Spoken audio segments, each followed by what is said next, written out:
Hey folks, welcome back to Military Forces Unleashed, where we dive deep into the metal, strategy, and sometimes madness behind modern military tech.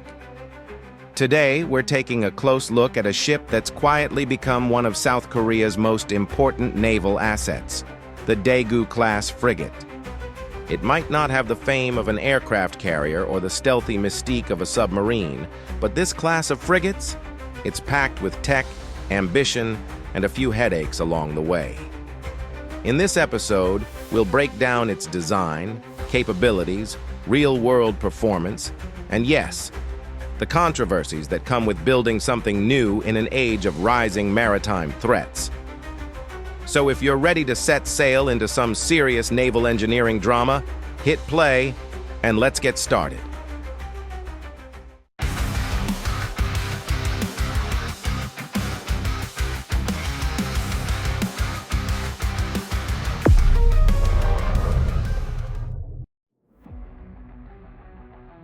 Here's the kicker.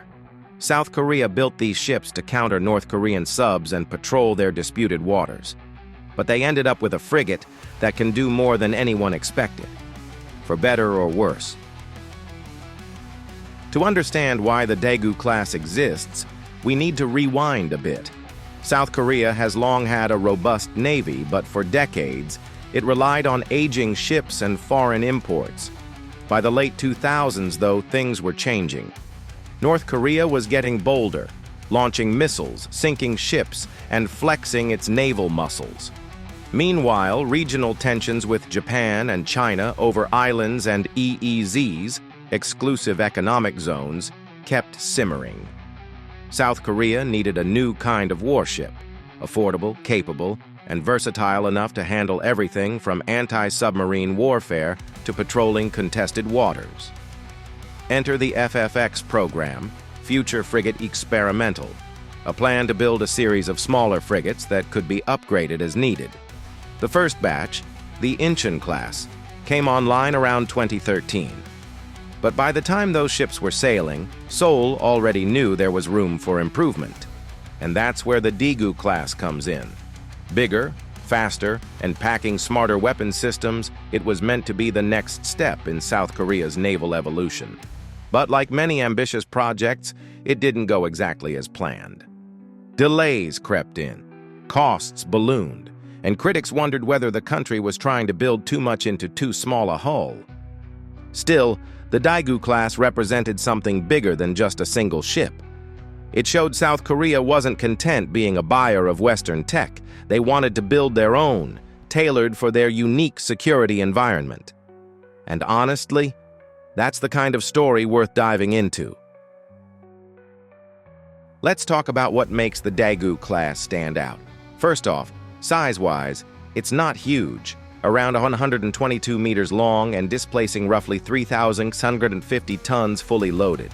Not quite a destroyer, not quite a corvette. Call it a Goldilocks frigate, just right for what South Korea needs. Its primary mission is anti-submarine warfare, specifically hunting North Korean diesel-electric subs lurking near the coast. But unlike older ships, the Daegu is also designed to punch above its weight in surface combat. Armament?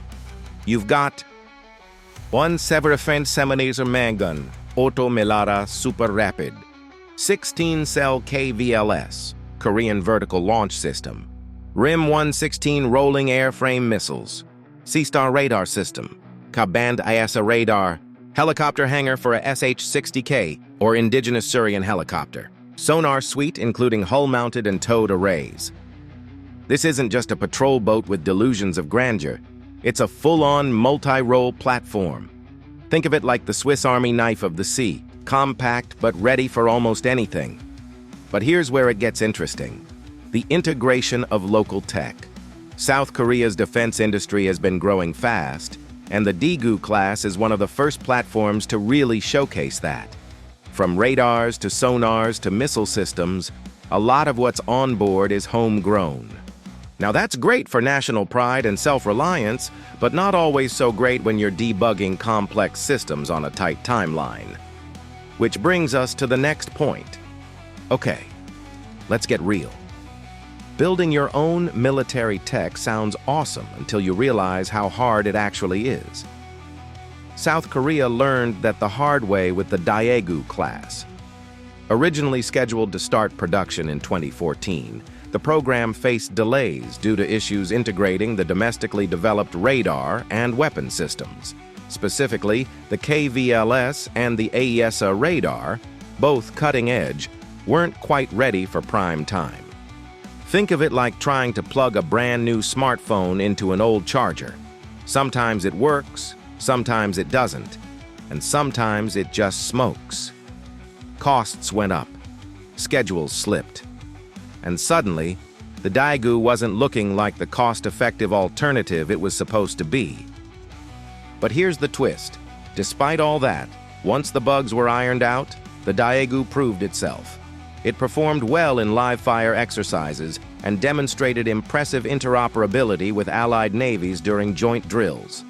So, was it worth the wait? Maybe, maybe not. On paper, the Daegu is a solid performer. It's quiet, agile, and packs enough punch to take on multiple threats. But in practice, it's still a relatively new platform. We don't yet know how it'll hold up over decades of service, maintenance cycles, and potential upgrades. And that's the big question with any new warship. Not just how good it is today, but how adaptable it will be tomorrow. Let's break this down the only way I know how. Pros versus cons. Pros. Strong ASW, anti-submarine warfare. Capability. Locally developed systems reduce reliance on foreign suppliers. Modular design allows for future upgrades. Can operate independently or as part of a larger fleet. Fast, over 30 knots, making it highly maneuverable. Good sensor fusion and networked warfare capabilities. Cons. Initial integration problems led to delays and higher costs. Smaller hull limits endurance and range compared to destroyers. Some systems are still unproven in combat conditions. Maintenance costs may rise as more ships enter service. Limited firepower compared to similar frigates in other navies. One thing to note, the Daegu isn't trying to replace destroyers. It's meant to complement them. Think of it like the middle linebacker of the fleet. Not the biggest guy on the field, but fast, smart, and always in the right place. And while it may not have the raw power of a Zumwalt or a Sejong the Great class destroyer, it doesn't need to. Its job is different. But here's where the rubber meets the road. Does it actually work in real-world scenarios? Well, we haven't seen any major combat deployments yet, but during exercises, the Daegu has consistently impressed observers. During a 2021 joint drill with the U.S. Navy, it successfully tracked and simulated engaging a submerged target using its sonar and torpedo systems. That's no small feat. Still, some experts remain skeptical. Jane's Defense Weekly pointed out that while the Daegu is a step forward, South Korea's rush to develop indigenous systems may have introduced unnecessary complexity. And that's the tension at the heart of the Daegu-Class, ambition versus execution. South Korea wanted to build a world-class frigate on their own terms. They mostly succeeded, but the journey wasn't without bumps. At the end of the day, the Daegu-Class isn't just another frigate. It's a symbol of South Korea's growing naval confidence, and a test case for their ability to design and deploy high-endurance, multi-mission ships without relying on foreign blueprints. It's also a reminder that even the best-designed ships face real-world challenges. No amount of planning can completely eliminate the risk of technical hiccups, budget overruns, or political pressure. But the Daegu shows that persistence pays off. With each new hull launched, South Korea gets closer to mastering the art of modern naval construction. And in a region where maritime disputes are heating up, having a reliable, flexible, and locally built frigate isn't just a luxury, it's a necessity. So, what would I change about the Daegu? More storage space for spare parts, better logistics support, maybe a little less reliance on untested tech in early builds. But overall, solid effort. Definitely a ship worth watching. All right, folks, if you made it this far, thanks for sticking around. If you liked this breakdown of the Daegu-Class Frigate, smash that like button, drop a comment below, especially if you think South Korea should keep going all in on local designs or stick with proven foreign systems. And hey, if you want more deep dives into naval tech, strategy, and the occasional rant about military procurement, hit subscribe and ring that bell. We've got more coming soon.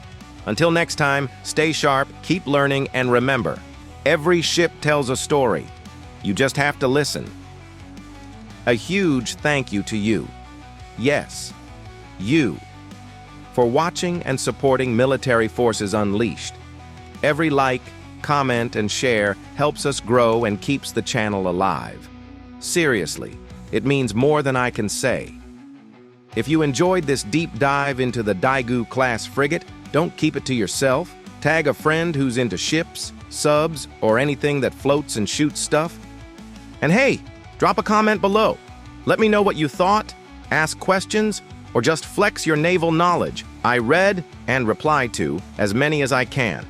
Stay sharp, stay curious, and as always, keep exploring the high seas of military history with us.